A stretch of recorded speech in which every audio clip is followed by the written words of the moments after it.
Warning, incoming game over. Warning, incoming game over. Hello. Oh, I went to the wrong one.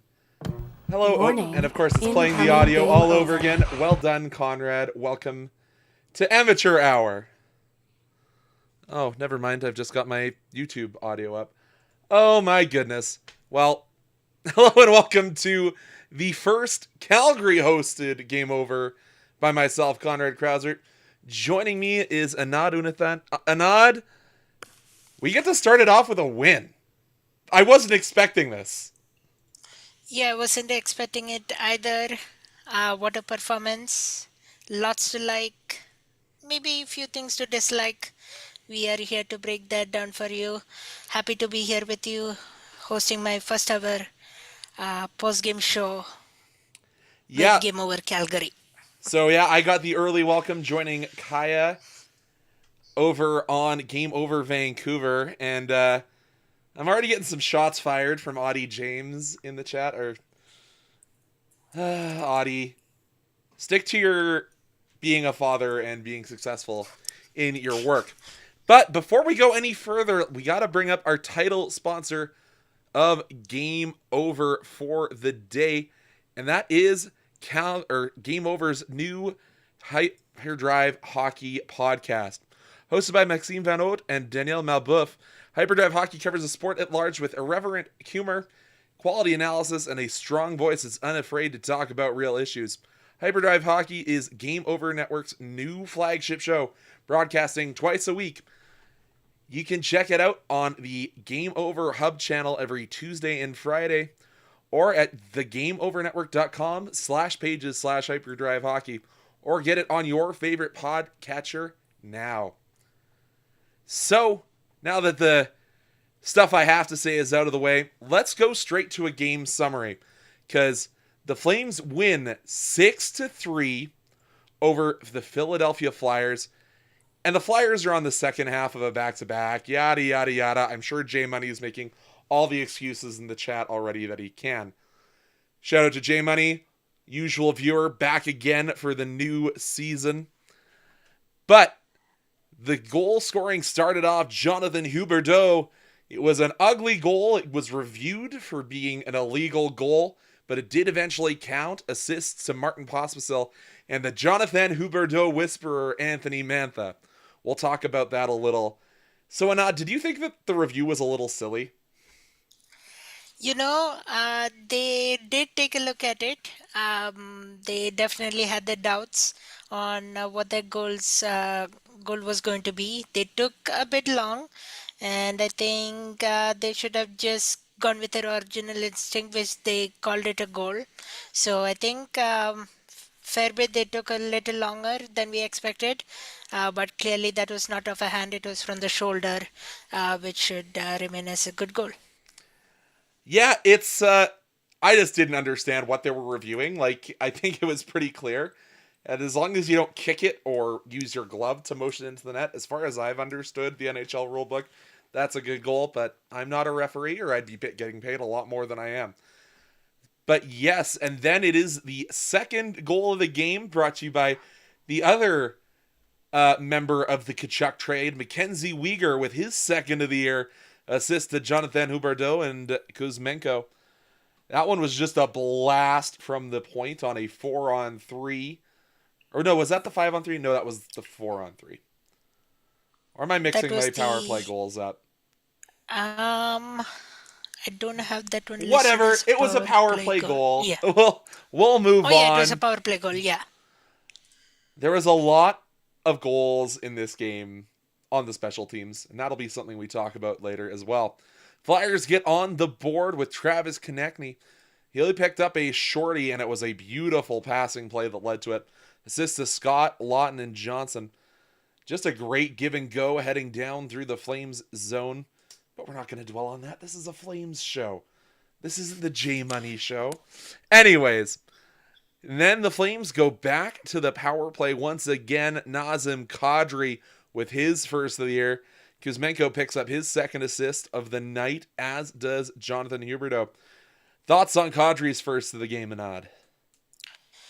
Yeah, Kadri, that was an amazing goal by him. He worked really well and then shot. And yeah, that was amazing. Again, Huberdo on the assist with Kuzmenko. So multi-point night from Huberdo and Kuzmenko. Yeah, just Kuzmenko and Huberto both below the goal line, kind of pulling the two defenders' eyes away from Kadri, kind of allows him to find this soft spot. And then one of few even strength goals in the game, Joel Fabry, another beautiful rush pass play from the Flyers. Fabry from Brink and Couturier. Again, just kind of got in behind the D and was a quick transitional goal. It almost is like, in soccer, how there's teams that just score on the counterattack. That very much reminded me of the Flyers today. Yeah, 100%. Few of them were defensive breakdowns. Nothing to complain on basically the Wolf side. But I think, yeah, few of them were defensive breakdowns, especially that first goal. That was from, I think it got in the stick of Anderson and then he couldn't catch up. Well, he didn't have enough support. So that's what happened, especially on that shot ended. And then now, like you described in the second goal by Farabi. But then we'll head to the third. Flames up 3-2. The captain with his first of the season, Michael Backlund, off a beautiful, patient, waiting pass from Coleman, and the secondary assist going to Zari, who kind of just touched it out of the Flames zone. But that goal is all Blake Coleman. Yeah, that was all Coleman. Actually, I didn't see that goal. My stream froze in between when we were setting up on the Zoom call. But like have you described Conrad right now? Yeah, that was a good assist by Coleman and then secondary assist by Zari.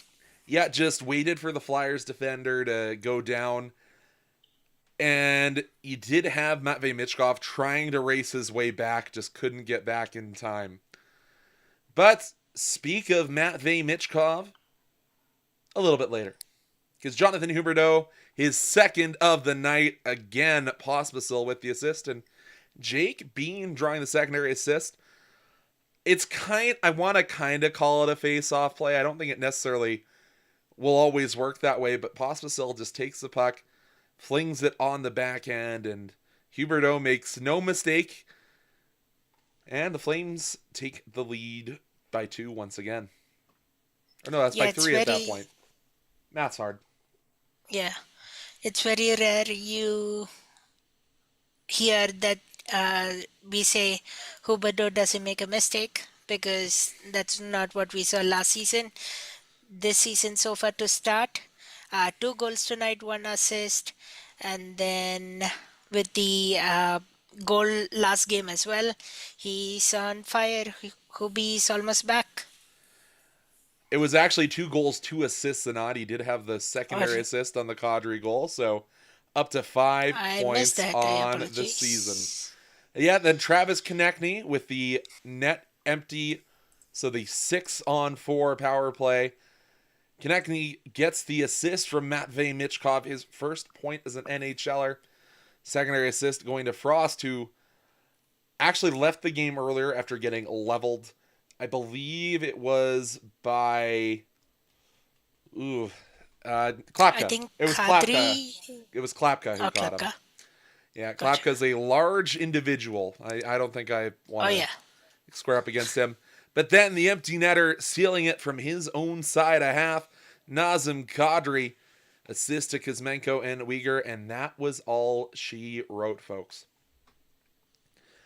But let's talk a little bit about the big story of the game, and I think I would be remiss if it was anything but the resurgence in a small sample size of Jonathan Huberdeau. 100%. Like, 2 games is too early to say that he's been cured or whatever. But when I can say that Jonathan Huberdeau has 5 points and Connor McDavid has 0, I am going to take every advantage to say that, and I'm probably lucky that the Oilers crew is not in the chat tonight. Yeah, 100%. Yeah, what a comeback by Jonathan Huberdeau. 5 points this season so far. Fantastic performance today. Last game also he did amazing. And you might wonder, like, we were talking earlier before the stream starting, is the Manta the answer to Huberto? I think possibly it looks like it's right now. We'll have to see. Maybe, like you said, Conrad, this is just a sample size. We can maybe wait for a couple more games and see how he does. But I think we are getting close to getting that 120-ish point Huberto. I don't know if it'll get to that point, but If we get an 82 point Huberto, I'm more than happy. Like that, if we get point a game Jonathan Huberto, I don't need 100 point Jonathan Huberto. I will take 82. I'm not going to get greedy.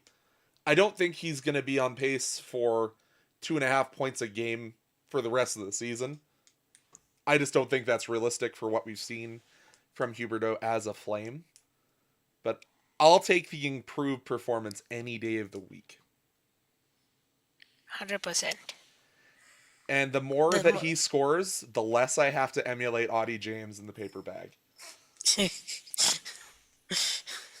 But the question is this the fact that Anthony Mantha's there? Is this the fact that he's getting a better center offerage out of Martin Pospisil than I think anyone was expecting? Yeah, I mean, Martin Pospisil plays with that integrity. He knows that intensity. He's there to pump everybody up. And we have seen how, with Pospisil in the lineup and without Pospisil, we have seen how Flames games goes.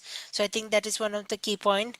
And then Mantha, even though he's not appearing on the score sheet, I think he's giving that little bit of pump here and there, which is awesome. So I think that chemistry is clicking definitely, and I think yeah, good start for Huberto so far, and good click on that line as well. I think that line can stick together as long as it wants for the near future.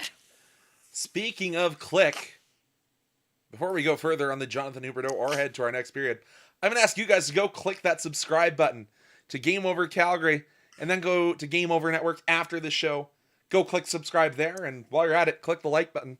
We need everything to help us in the algorithm as we get. As a reminder, Game Over is a creator-owned and run network. So the more you help us out, the more you get to see us. I think that's a good thing. Seeing us more 100%. is helping us do as much as we can to promote this team and promote all of these wonderful creators on the Game Over Network. So click subscribe, hit that bell. I feel like a real YouTuber now, Anand. That I get to pull out the catchphrases.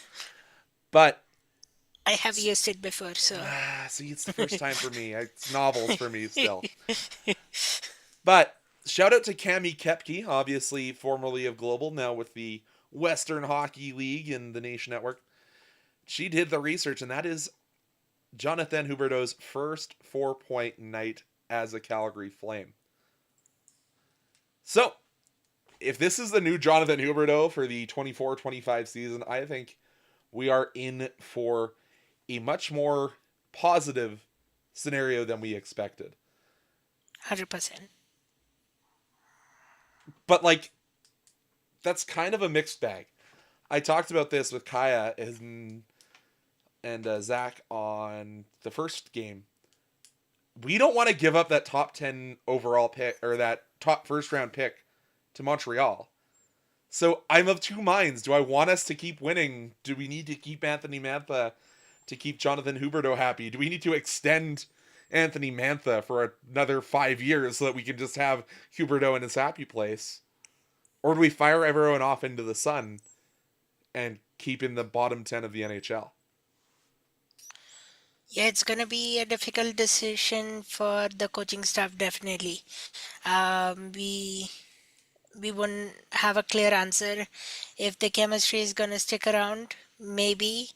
But if the what do you call it, the firepower from what we saw tonight translates into the next few months, if that's there, for sure, maybe keep Manta. But if that kind of dies down, if you're just seeing a beginning of the season hype, maybe make an alternative decision. So I'm going to go back to something we talked about in the Daryl Sutter era, and I know that's a swear word in my house just as it is in many Flames fans' minds. If we can look at this and be like, looking at it in the 7-game segments that was talked about during the Sutter era, we've won game 1 and 2. We don't know how the rest of the series is going to go, but that gives you so much momentum in this first segment that maybe you can carry that on throughout the season. But we're going to head over to our second period. But before I do that, I want to give you a shout out to one of our other Game Over properties, a team that was once much deeper in a rebuild than I thought. And now they're starting to get their way out of it, and that's Game Over Ottawa. That crew has a lot of work to do, and they've got new goaltending to do it. But they're a combination of a couple, I think it's 3 new faces and 2 returning faces. And let's give a big shout out to Charlie and Mode, who have done all of our social media images. If you saw those hockey cards previewing myself and Anand, Peter and Matt, those were all designed by Maud and our wonderful social media team. So give Game Over Ottawa a check when you want your fair share of Eastern Conference news. And Ottawa's going to be a fun team to watch this year, I think. Yeah, definitely. All the teams are going to be fun to watch, but definitely Ottawa, Vancouver, so many different teams to look out for. All right, let's make sure that I don't screw this up as we go to period number 2 after that brief intermission. So, I thought the power play was struggling a lot more than it was when I looked at that game breakdown. But I think it was mostly me looking at power play unit number 2 and shaking my head because they were getting nothing going. Power play unit 1, they're great. I'm super happy with it. But power play unit 2 definitely had its fair share of struggles.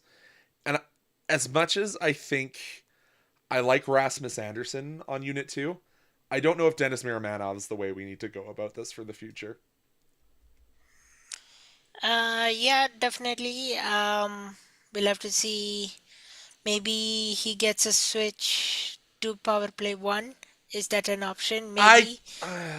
I'm so against 2D men on a power play. Like, if you're using your man advantage, you want to have guys who are scoring at every level.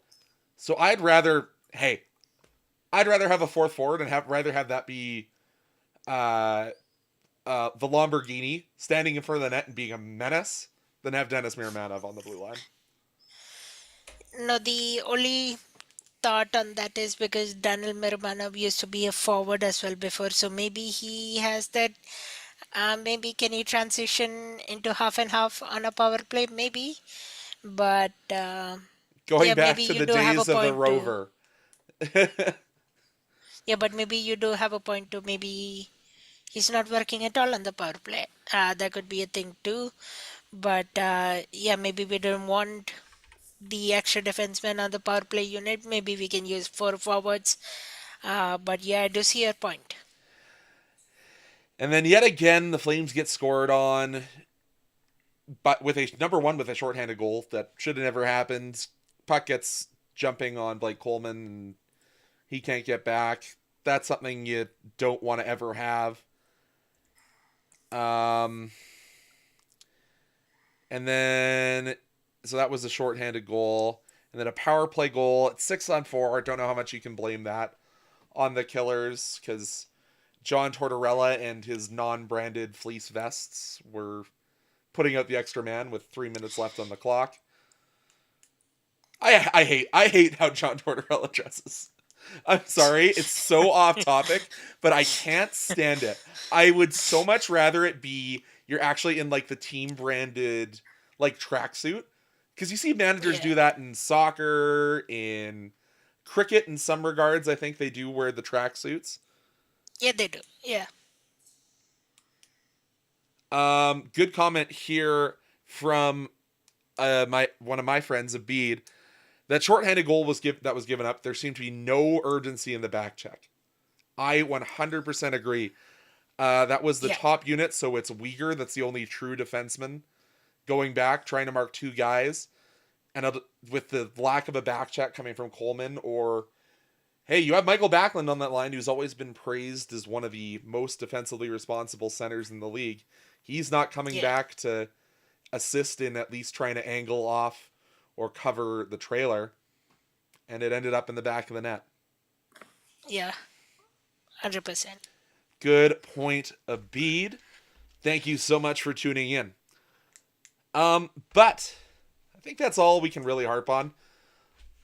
I'd like to see some changes because at the start of the game, that first power play unit 100% gave me flashbacks to last year and how Yeah, we were talking about it. absolutely abominable the Flames power play was last year.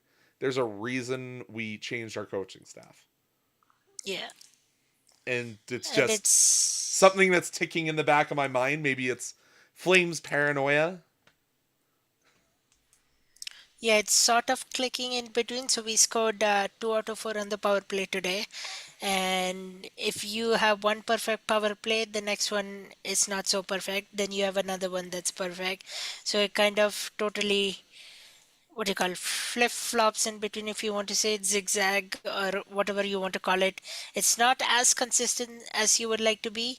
It shows small flashes in here and there, then you get so excited, you see that work happening, but then it dies down again. So not consistent. Consistency is key in any sport. I think that's the Yeah, simplest way to put it.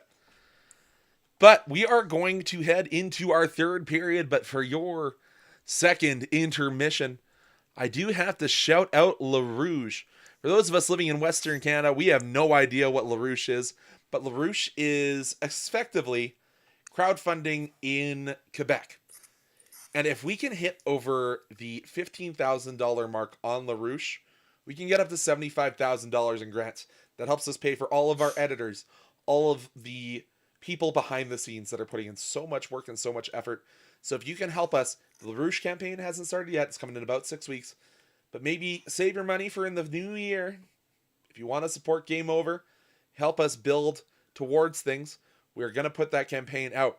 But if you have any ideas, say you want the Conrad and Anand rant about Cavalry FC, or Anand teaches Conrad how cricket works, go and I'll teach you suggest. how cricket works. I know you will. I can hit the ball for a 6. See, I know more than the average person about cricket.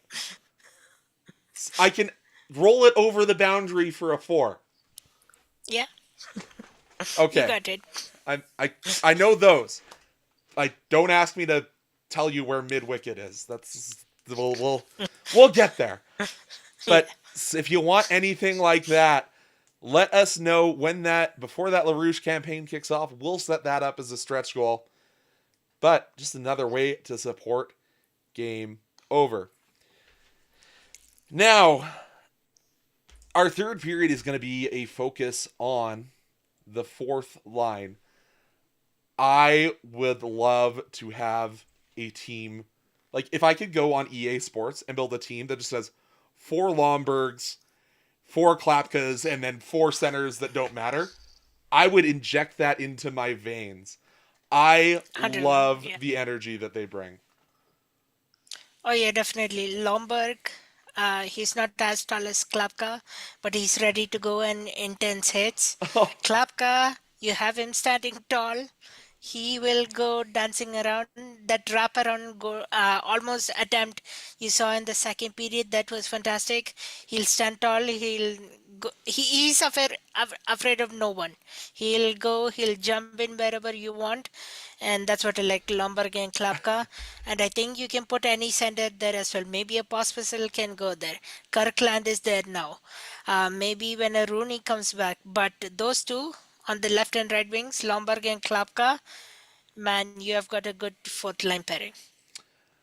Anand, I will answer that question that you just posted in chat during our fourth period. Reminder, folks, if you're sitting in chat, we'll answer your questions. That even does mean J Money's Florida or Flyers questions. But Anand, I apologize. Yes, it doesn't seem to matter who that that fourth line center is. It's bringing energy, it's bringing physicality, and I love it. There is a moment in the second period where in my notes I wrote, Lomberg has bodyguards in Klapka and Costco. Costco being Justin Kirkland, the center. Yeah. Tonight, it's I don't know if you ever watched those cartoons that were kind of around the Hanna-Barbera cartoons, where it's the small yappy dog, and then as soon as he starts getting chased by the other dogs, the two Rottweilers come in. That's what I thought of whenever Lomberg was kind of poking at the goaltender, standing around the net, and then you'd have Costco and Klapka just come in and be like, "Oh, you want him? You got to go through us." And it kind of diffused any of the tension, and Lomberg kind of just standing in the center or in the corner snickering, it almost looked like. Yeah, I don't think I have seen that particular cartoon what you're talking about, but I can definitely relate to it. Yeah, Lomberg, you have him standing near the neck, poking and hacking away, and then you have Klapka and Justin Kirkland or Costco, however you want to refer it. They are moving around, they're creating those nuisance for the opponent, and that's so fantastic to see. And it's something that this team's really been lacking. Like, there's been a lot of people who were very critical of the signing and the wage that Lomberg was paid. But if Lomberg's going to drag that fourth line into the fight every single night, we are a team that's not spending to the cap. We've got 19, nearly $20 million in cap space as it stands right now. Yeah. So if we can weaponize that and get somebody who has the ability to be that spark plug, I am okay with that every day and twice on Sundays. 100%. All right, but I think that's all we have to say about the fourth line. Just hitting over our half-hour mark here. So before we head to OT, let's shout out another one of our Game Over partners out east, Game Over Toronto. Our Toronto squad, they're really funny. Like, if you're either watching the Game On content that they're posting out or any of their shows, I think they're one of the funniest groups that we have. Lauren is one of the veterans and one of the best at what we do. Zach King is... you saw him in the draft. And Josh Ruckstall. Ruckstall knows everything there is to be a Leafs fan. The joys and the sorrows that come with cheering for the blue and white in Ontario. So if you have a pesky Toronto fan in your life and you want them to feel some amount of joy, let them go watch Game Over Toronto, because that crew is top bins, as they say, if you're over at Cavalry FC today. You know what? Pretty good day for Calgary, actually, in the sports landscape, if we ignore that team that plays at McMahon Stadium. Yeah. I know there were, we were talking when I was at the Cavs game, a couple of the Cavs fans had to leave early because they did the triple header today. They started their day at McMahon watching whatever that was at McMahon Stadium between the Stampeders and the Elks. Then they drove out to Spruce Meadows, watched Cavalry FC, and they were going down to the Saddle Dome tonight. So, shout out to anyone who made that triple header work. Yeah, this weekend has been a sportsy weekend. So yesterday I was at the Wranglers game. This afternoon I did play-by-play for Say Trojans. This evening I'm now hosting the Game Over podcast with you. And then tomorrow we are doing hockey play-by-play for the Junior Prospect Hockey League. So yeah, fun sportsy weekend. Yeah, sportsy here in weekend. Calgary. Yeah, sportsy weekend for us. And obviously, huge shout out. Hopefully everyone's having a good Thanksgiving weekend. Enjoy your day off on Monday. But we will head to the YouTube chat. Going back all the way up to the top to J Money. Thank you for joining us, buddy. Welcome back. Knights of the Flyers let the Flames win a game. Hey, J Money. Vancouver did that too. It's real nice. We'll take wins however we can get them. If they gift us all the way to first place, we will take that. Audie with his talking smack. Audie, learn how to spell my name before you talk more in chat. Thank you. Mitch Kov was easily the best player in the game. We can talk a little bit about Matvei Michkov. Obviously, as we said, got his first point. Had a really good back check to try and prevent the Coleman goal. I thought he looked good. for a 19-year-old that just had to pay his way out of the Continental Hockey League, I think he's quite a player. Give him probably, let's say, I was talking about this when I was at soccer today. If I could send Matvei Michkov down to the AHL for 20 games to give him a little bit more seasoning, let him score a bajillion goals in 20 games, build that confidence on the North American ice, I would do that. But I don't think with the deal they struck with Michkov and the CSKA or SKA was he St. Petersburg? St. Petersburg. I don't think the deal that they worked out to get him to North America allows for that. Yeah. So you're kind of stuck with him on the NHL lineup. Hey, he's getting first line minutes in the NHL regardless of what I think. What are your thoughts, Anand? Oh, and I should switch over to the overtime.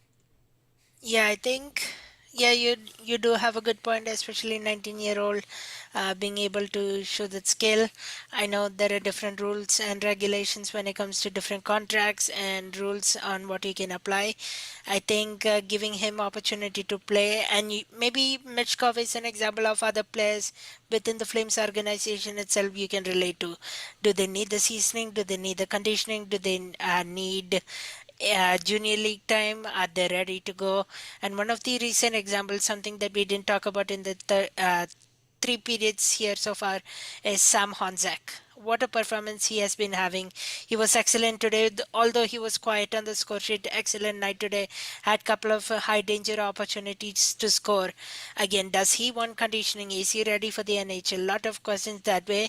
So I think Mishkov stopping that, like you said, preventing the Coleman goal, maybe a good chance for him.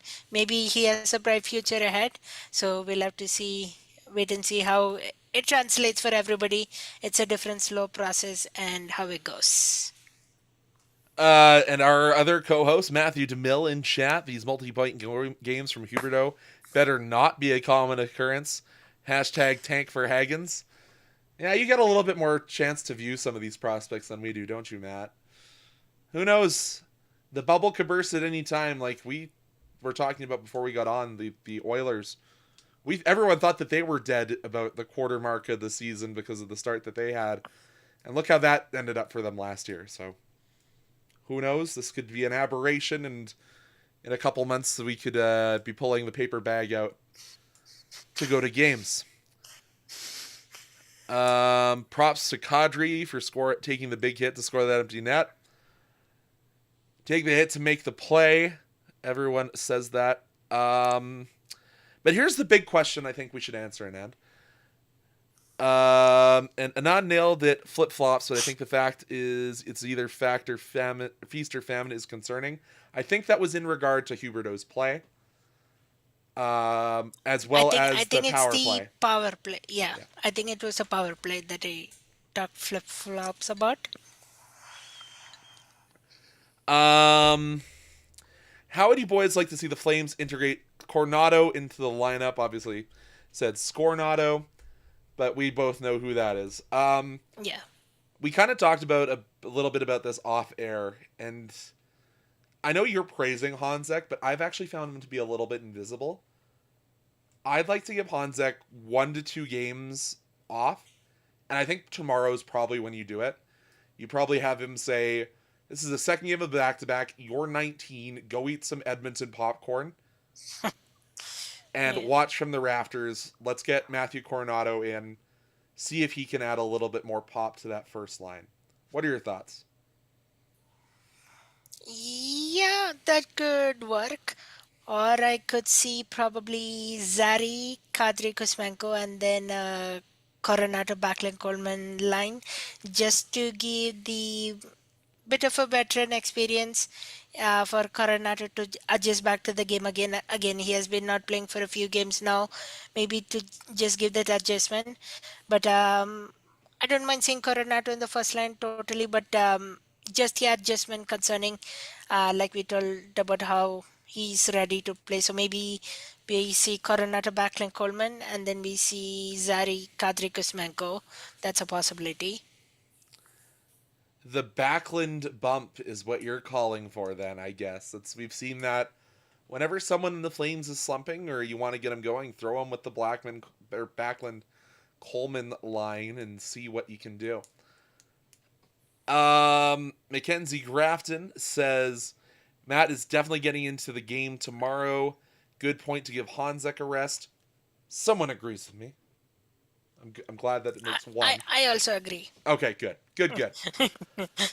I'm not off on my own here. However, there is always the adage, you don't mess with success. I think it's a little bit too much to put on the shoulders of a 19-year-old playing his first professional season to have him go in back-to-back games, and especially with that opponent being the Edmonton Oilers, who are on a tough streak to start this year. So I could foresee that being a little bit more of a physical game, and having a couple extra years to put some muscle on the frame for Matthew Coronado might be the smartest way to play this if you're a Flames fan. What are your thoughts on that? Does that play into this at all in your mind? Yeah, I could see Coronado drawing in definitely. Like I said, we talked about a couple options right now. We could definitely see him drawing. Yeah, give Honsaker as definitely. It's on a back-to-back. Coronado draws in, gives him an opportunity to see what he can produce, because there is no point in sitting him forever. He also needs to get some game time going. And if he doesn't fit in the NHL, there is an option for AHL as well. So yeah, I think good point, Conrad, that let Hansa get a rest. He deserves it. And yeah, we'll see where it goes from there. But again, we are not the coaching staff. We are not the one making decisions. We'll have to wait early tomorrow morning and see what they do. Your other option is to move Zari to center and scratch Kirkland. That's the only other legitimate option that I see looking at this lineup.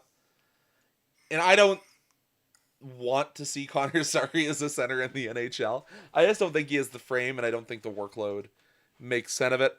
And Mackenzie Grafton just put it, the same question or same thought into the universe. And Abid also answering a good point. Do you really want Connor Zari on your fourth line? Especially in a game that is bound to get physical. Because I think you might hear, if we still have Amazon in the building, you might hear Connor McDavid yelling, dig in from the locker room all over again. Based on their performances to open up this year. So yeah, I don't see a world where Kirkland leaves this lineup. Yeah, so I would say, I mean, if you want to put together Lomberg, Pospisil, and Klapka, and then if you want to put together Huberdeau, Zari, Manta, that's a possibly Costco can stay out. But Ick. That's all I have to say to that potential lineup. But it just doesn't line up in my brain. Like, you're having so much success. Why are we putting that many wrenches into the work? True. Ty asking, how good has Martin Pospisil been so far this year? For a player that's learning essentially a new position at the professional level, Marty Pospisil has been everything I've wanted. And probably more.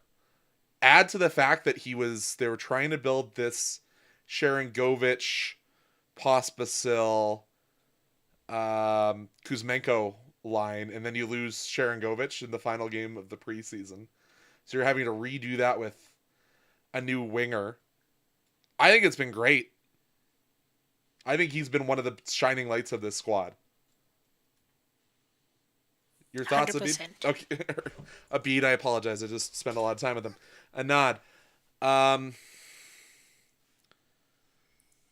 Yeah, I think there is that stat somewhere out there that Flames have won more games and have more light when Pospisil is in the line. Again, we saw that good hit from him earlier in the second period, I believe it was. And then he went and fought a player as well. And we got power play out of that. So I think Oh, he gives that boost and energy into the game definitely. And I've been impressed on how Martin Pospisil. I think he has also improved from last season because he used to be a bit more aggressive.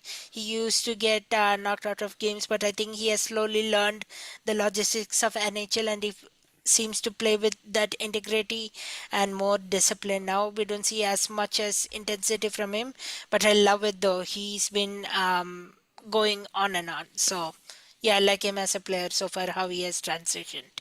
but I will say this with his concussion history, every time he drops the gloves, my heart goes into my throat. I understand he plays that kind of game where he rides that line and lays big hits, and apparently every time there's a big hit in the NHL now, there has to be a fight, even if it's two clean hits. It just it puts me on edge knowing his injury history. But as people are saying, Huberto being at 5 points means Marty is doing his job for me, says Abid. And Ty says he was so good at Worlds for Slovakia at the end of last season. I kind of had a feeling he was going to pop off for the Flames. He's a great physical forward, and it hits a ton for you guys. And I think people just think of him as this guy that's running around and running through people. But there is so much more to Martin Pospisil's game than a lot of people give him credit for. And shout out to Yeah. Flames Nation in the chat saying keep up the good work. I know we're running up against your guys' program, but thank you for popping in and giving us new guys into the Flames media landscape a bit of a thumbs up. We appreciate it from all the folks over at the Flames Nation. But Anand, I think we've kind of hit everything we wanted to, and we're almost exactly at 45 minutes on the dot. So I think we're good to call it here. If you want to see more Flames Nation, or not Flames Nation, Game Over Calgary. I was looking at their comments again. Can you blame me? If you want to see more Yeah, I Game keep Over... constantly looking at that. Yeah, if you want to see more Game Over Calgary content, we are not hosting the game tomorrow. If you want to see more from us, specifically our co-host, Matt DeMille, that will be over on the Game Over Edmonton page.